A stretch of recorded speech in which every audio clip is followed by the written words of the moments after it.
Hello, this is the General, and we're going to have a conversation regarding the report I have in my possession from Homeland Security Office of Intelligence and Analysis Assessment, compiled by Homeland Environmental Threat Analysis Division. Doesn't that sound rather important?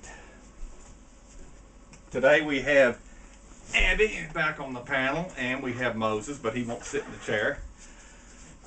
Some of you heard about this. I have the actual unclassified document, and what I see here is basically a revision during the Clinton era, because they continually make recurring inference back toward the issues of when there was distrust among the government during that time period. Now, let's move into it. The scope. This product is one of a series of intelligence assessments published by Extremism and Radicalization Branch to facilitate a greater understanding of the phenomenon of violent ratification in the United States. This has been coming, people. Again, it's a modified, updated version of what they used in the Clinton administration, and it's coming back through the Obama version now. This is being implemented at the federal, local, and state law enforcement, and it also is integrated with the National Fusion program on intel for domestic terrorists, specifically you probably. All right, I wouldn't have presented it in this manner. It's rather scattered.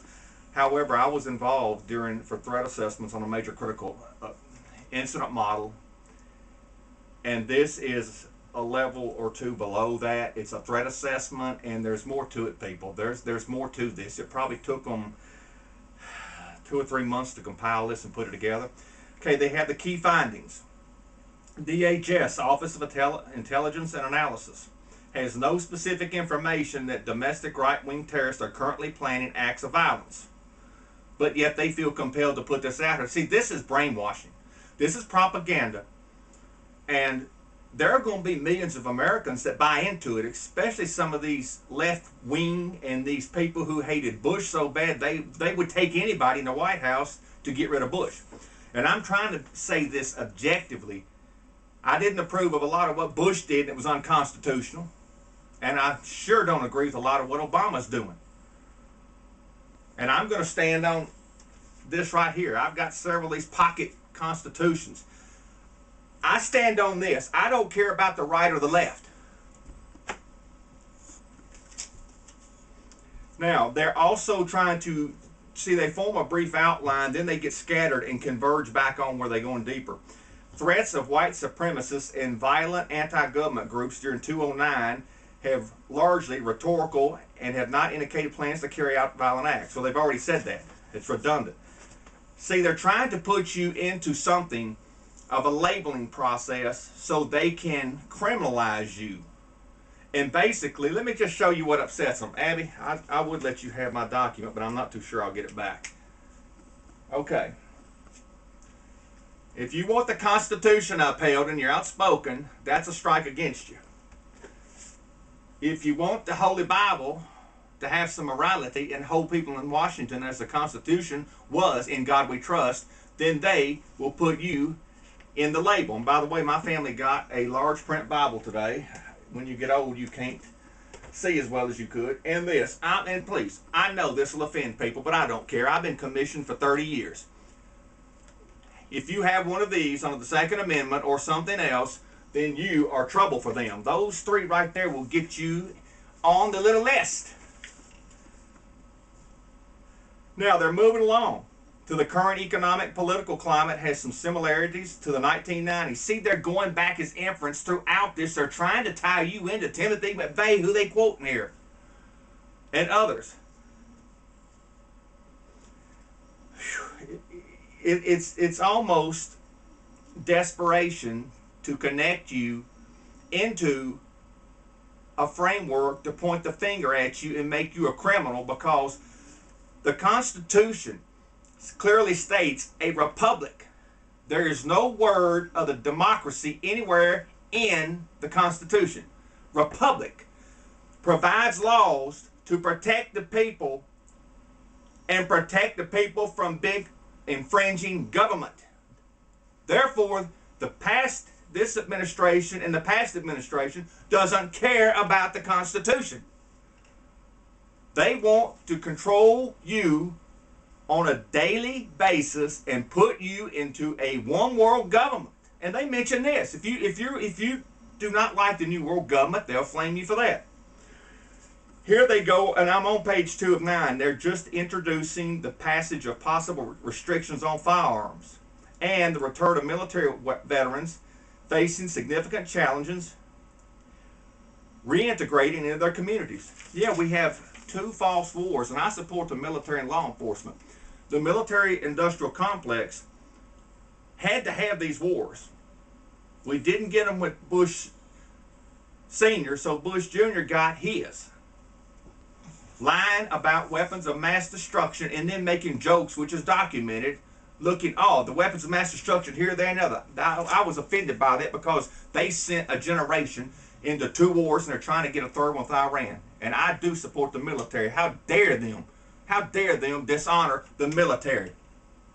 And they start the wars and then see them as disposal. Those veterans, those men and women deserve honor and respect and dignity.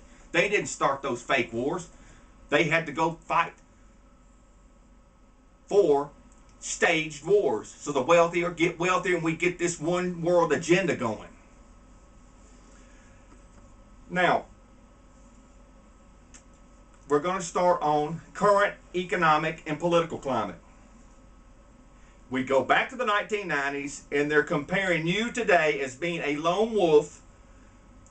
Specifically in the 1990s, the threat posed by lone wolves and small terrorist cells is more pronounced than in past years.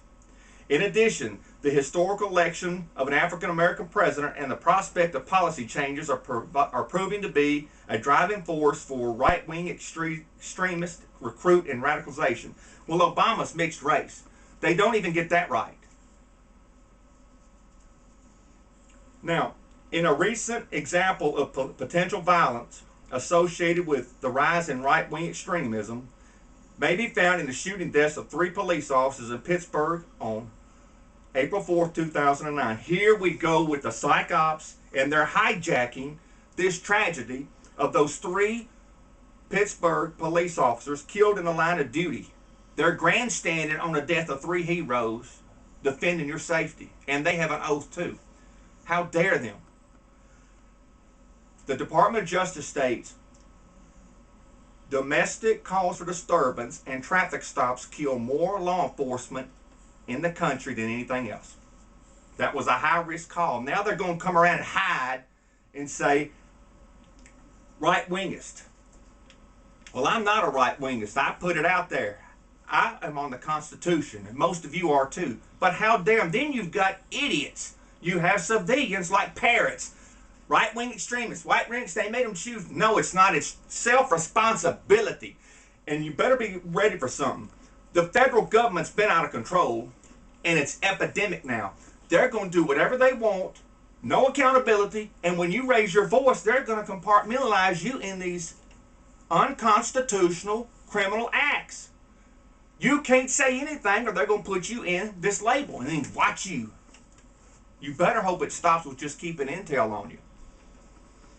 Now, they're saying exploiting economic downturn. Right-wing extremist chatter on the internet continues to focus on the economy, the perceived loss of U.S. jobs in the manufacturing and construction sectors, and home foreclosures on the financial elites.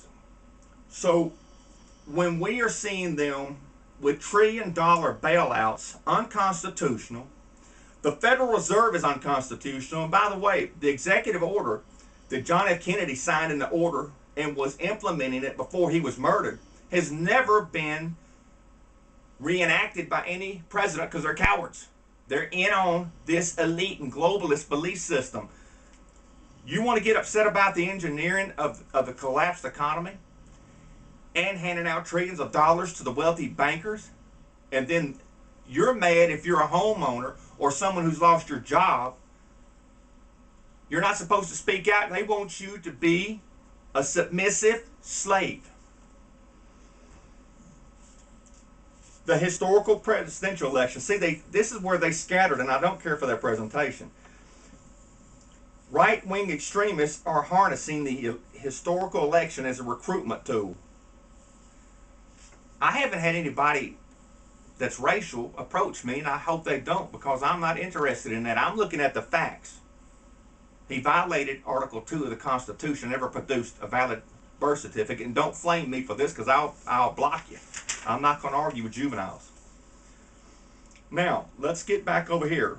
We're revisiting the 90s again. They just won't let it go. I'm going to skip that. Read it yourself. I'm on page 4. Economic hardship and extremism. I'm going to have to cut this and start part 2 because I've gone 10 minutes. End of part 1.